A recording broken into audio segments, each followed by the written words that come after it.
Emilio Rivera.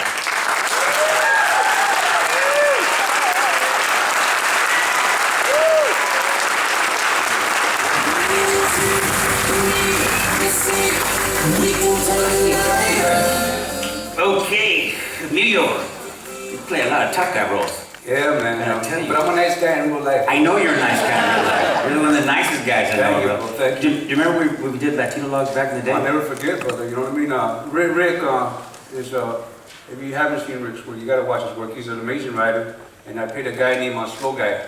Yeah, And, okay. it was, you didn't have to do nothing with this guy because it was so funny. Everything he said was, we remember the night. Yeah, it was. We knocked the house down, you know what I mean? It was beautiful, man. Well, Slow Guy was a character that what happened to me, I was doing a show with George Clooney and we were shooting in East LA. And they actually brought us to Compton at one point to shoot. So we're like in the hood. I mean, it was the real hood. This was not fake. And it was low budget, so there wasn't a lot of security guards around me. So I had to make friends with all the locals. Like, hey, what's up? Listen, I'm doing a movie here. And what happened is they took one of the extras and they put him in, they took 3 of the extras. They weren't gangbanger types or anything. They dressed them as gangbangers. And they drove them about half a mile away, put them on a corner. And then they forgot about them. So now they're in the hood, and it's like I come back to the set, there's this guy who's like shaking, he's got a cigarette. And oh my God, let me tell you what happened. They dropped me off halfway in the hood, I'm a gangbanger. All of a sudden, these gangbangers came up and they're, where you from? What are you doing here? I'm making a movie. They're like, we don't see no cameras. Where are the cameras? And the cops came up and they're like, hey, what are you doing here? Where are you from? We're making a movie. Where's the cameras? So, luckily the van picked him up and took him there, and it hit me that I was doing shows in the hood, and we started using extras that were really guys that had been in the life. And one guy was called Little Man, and he used to help out with all the shows. And so he was there, and it was amazing. And so he kind of became a friend. And one day my car broke down. And I said, I need a ride back to Pasadena. So I must assume as white and Mexican as I possibly could. And none of the actors would give me a ride. They're like, no, I can't do it, man. I'm on the west side, sorry. And I hear this, we'll give you a ride home. Over there's Little Man and his gang, it was like White Fence was the actual gang. Like, we'll give you a ride home, don't worry, Holmes, we'll give you a ride home. I'm like, look, no drive-by, no drive-through, no drive nothing. Take me home. Where I got taking me home.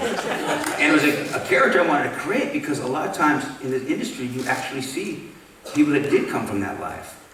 And the beauty is, like we had Danny Trejo here and Emilio, when I met him, you were tough. You looked tough. And when I direct you, you would do this, you would start to like be angry. I would lose it, yeah. You would lose it. But man, I can get this wrong, I can get it.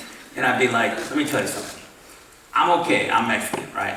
I can handle this. But you're gonna scare the hell out of a white director. Like, the first day would be terrifying. But what was great about Emilio, he cared that much about his performance. He cared that much about his work. And so, you know, to see what you did that night was incredible. Thank you, brother. As you know, I come from that environment most of my life. The first part of my life was that kind of environment. So I had just gotten clean and sober, you know, a couple of years, and I wanted everything to be perfect, and because I was clean now, I was thinking everything has to be perfect. Yeah. When it wasn't perfect, it would get me very frustrated, and I really would lose it. You know what I'm saying?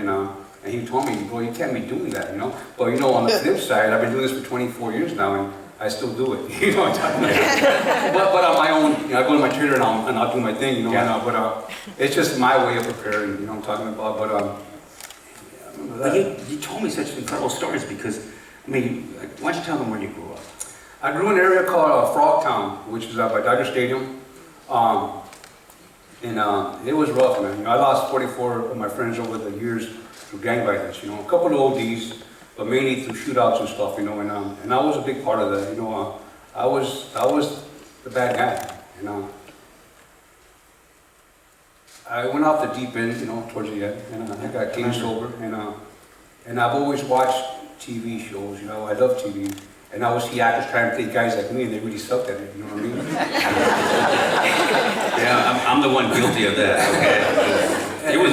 And I say, you know, but I was, you have to understand is that I was just, all I knew in my life was, you know, just hurt and pain, to inflict pain. You know, that's how my family, that's how we grew up. And I was just mean. I had a hard shell, a real hard shell. You couldn't even look at me because I'd hit you, you know? And then when I went to my mentor, I'd say, Bernard Hiller, he said, you just got this bad aura about you. You just look like you want to kill everybody. And I go, where I come from, that's what we do, you know? And then he made me go to the Ground Muse Theater, do stand-up, like stuff that would break down my mold. And I would go, hey, I can't be doing that, I gotta do this, you know? He goes, no, you gotta do this, you know? And this is a lot better, you know what I mean? Because now I smile, I got to smile about, and I met so many great people along the way that, you know, forget about this, man, you know, be this. Let's take a look at this clip.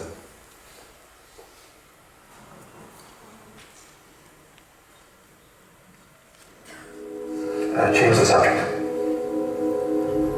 Oh, Doc doesn't want to talk about that. It unsettles his spirit. Yeah, you're full of it. Wore a gray leather jacket, a black t-shirt, and lizard skin cowboy boots. Crocodile Buccia. How'd you know that? He spoke with a gravelly voice, like you had a cold or a flu or something. How? You held a knife to his throat. He started to cry. You laughed at him. Called him a girly man. I said, don't cut my face, please. He said, don't cut my face, please. Did you really hear? Doc, you hear? Look, I'm sorry, man. I'm sorry, Doc, okay? Calm down, Doc.